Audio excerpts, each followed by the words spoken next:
The underground elevator. Before anyone asks. No, I'm not going to claim any of this is real.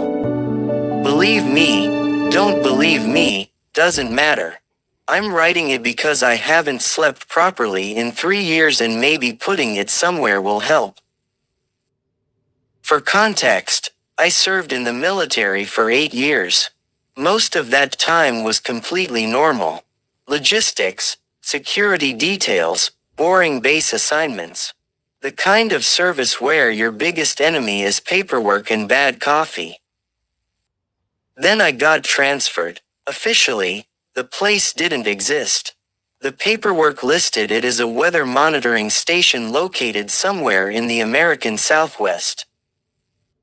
If you looked at satellite imagery, you'd see a few maintenance buildings and a fenced compound in the middle of nowhere.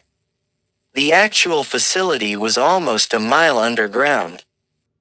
When I arrived, I expected nuclear weapons, secret aircraft, maybe intelligence operations.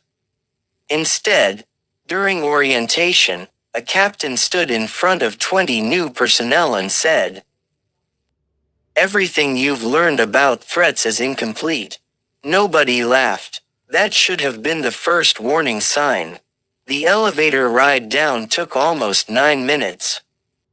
Not exaggerating, 9 straight minutes descending through solid rock. The facility itself looked like a cross between a military bunker and a research hospital. White walls, heavy blast doors, security checkpoints every 100 yards. The strange thing wasn't the security. It was the rules. Every section had different rules posted on the walls. Most were normal. No firearms in research wing. No unauthorized personnel beyond Gate C. Report maintenance issues immediately. Then there were the other rules. Sector 4 rules. Do not acknowledge voices coming from unoccupied rooms. If you hear your name called twice, continue walking. If you hear it a third time, report to security control immediately. Never enter room 412 alone. I assumed it was some kind of psychological experiment. Until my supervisor stopped me, take those seriously. He wasn't smiling. My assignment was in containment. That's literally what they called it, containment. The area consisted of a long underground corridor lined with reinforced cells. Imagine prison cells designed by people who expected the prisoners to break the laws of physics. Every door was several feet thick. Some rooms had no windows. Others had observation ports made from layered materials I'd never heard of. Most cells were occupied. Not by criminals. Not exactly. The official term was entities. Nobody ever defined what that meant. The first entity I guarded was called Subject 14. I never learned its actual name. The file photo showed an ordinary man in his 30s. Brown hair, average build, nothing unusual. The briefing lasted 20 minutes. The warning took 10 seconds. Do not think personal thoughts within 50 feet of the cell. I remember staring at the instructor.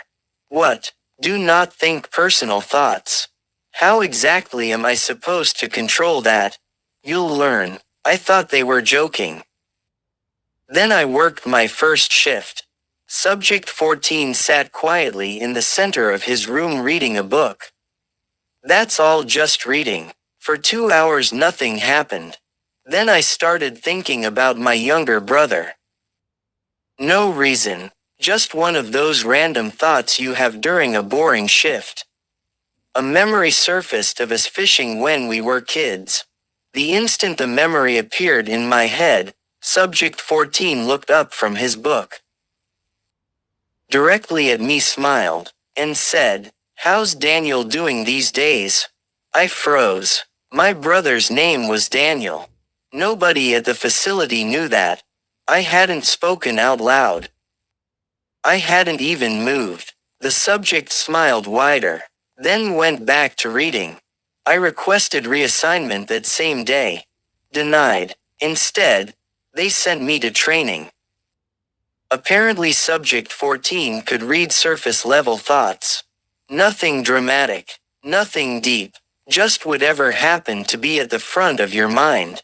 Most personnel eventually learned mental discipline techniques. Simple repetitive thoughts, counting, reciting song lyrics, multiplication tables. One guy mentally replayed the same baseball game for 6 months. Anything to avoid giving the subject useful information. The unsettling part wasn't that he could read minds. It was that he was completely human. No glowing eyes, no supernatural appearance, just a guy who knew everything you accidentally thought near him. A few weeks later, I learned Subject 14 wasn't considered dangerous. Not dangerous. That was the phrase they used. The dangerous ones were lower down. Levels 7 and 8. Places ordinary guards weren't supposed to visit. Unfortunately, emergencies don't care about clearance levels. 3 months into my assignment, an alarm went off at 2:17 a.m. Containment breach. Sector 8. Every available security team was mobilized.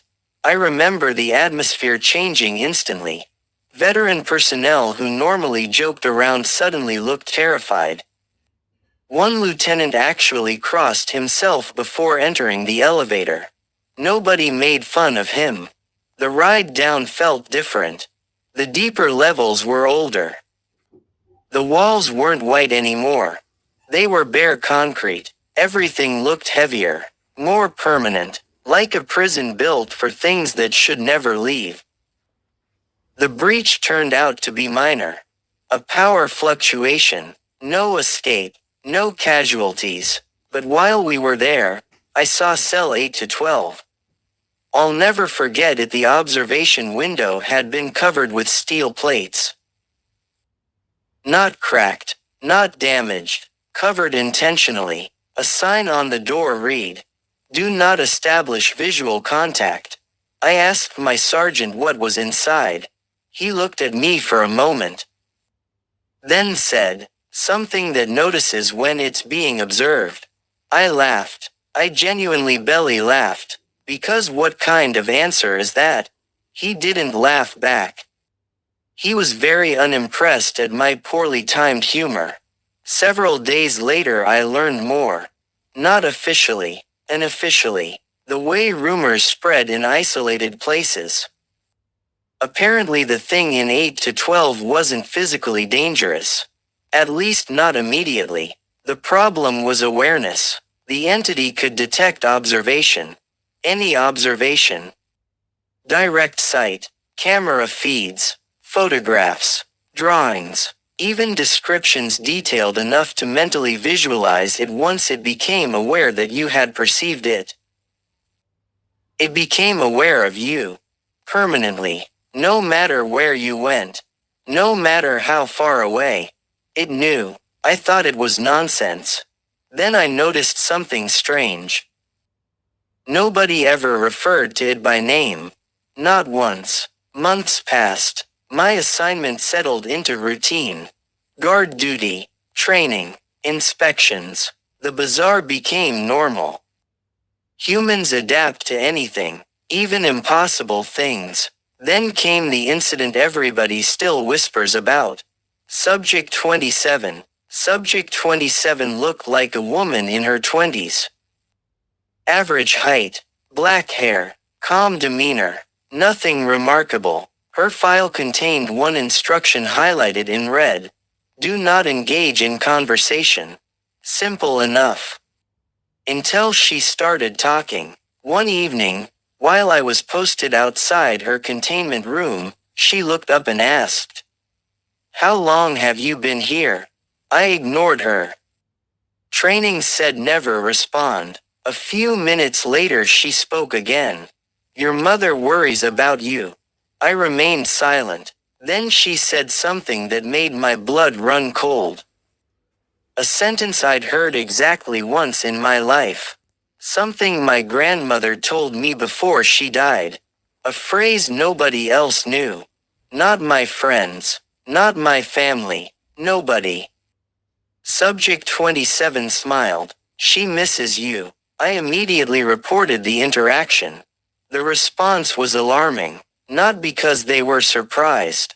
Because they weren't. Apparently Subject 27 specialized in extracting emotional memories. Not reading thoughts. Reading attachments, relationships, regrets, losses. The stronger the emotion, the easier it was for her. Personnel assigned near her rotated every 2 weeks to reduce psychological stress. One guard reportedly requested discharge after she spent an entire shift speaking in the voice of his deceased wife. The military teaches you to fear weapons. Bullets, bombs, missiles. Subject 27 taught me there are worse things. Things that know exactly which wound hasn't healed. A year into my assignment, I was promoted and given access to additional clearance. That's when I learned the facility wasn't unique. There were others. Multiple sites, different countries, different governments, same purpose, containment, observation, research. Nobody knew where the entities originated. Some appeared human. Others definitely didn't. A few apparently predated recorded history. That revelation should have been the most shocking thing I learned. It wasn't. The most shocking thing happened during my final year. Subject 41. The only entity I was ever genuinely afraid of. The containment room looked empty. Completely empty. No furniture. No occupant. Nothing. Yet the room required constant monitoring. 2 guards minimum, at all times. I assumed the occupant was invisible. That wasn't the case. According to the briefing, Subject 41 existed only when perceived. Read that again, because that's exactly how they explained it. If nobody observed it, it effectively ceased to exist. Observation created manifestation. Manifestation allowed interaction. Interaction allowed influence. And influence was bad, very bad. Nobody understood how it worked. The scientists argued endlessly. The guards didn't care. We only cared about the rules. Rule 1. Never observe Subject 41 alone. Rule 2. If the subject appears to move while unobserved by another witness, report immediately. Rule 3. If the subject begins speaking, evacuate. One night, my partner left briefly to deal with a radio issue. 30 seconds, maybe less. I was alone watching the observation feed. Then I noticed something. A figure standing in the center of the room. Tall, thin, featureless. I stared. The figure stared back. My radio crackled. My partner returned. The moment he looked at the monitor, the figure vanished. Gone. I asked if he'd seen it. He hadn't. The room appeared empty. The recording showed nothing. No figure. No anomaly. Nothing. Just an empty room. I filed a report anyway. The next morning, security control called me and I expected discipline. Instead, they asked one question. Did it speak? I said no. The officer visibly relaxed. Then he said, good. Nothing else. Just good. I transferred out 6 months later. Officially, my contract ended. Unofficially, I couldn't handle another year underground. The constant pressure, the rules, the feeling that reality itself wasn't behaving properly.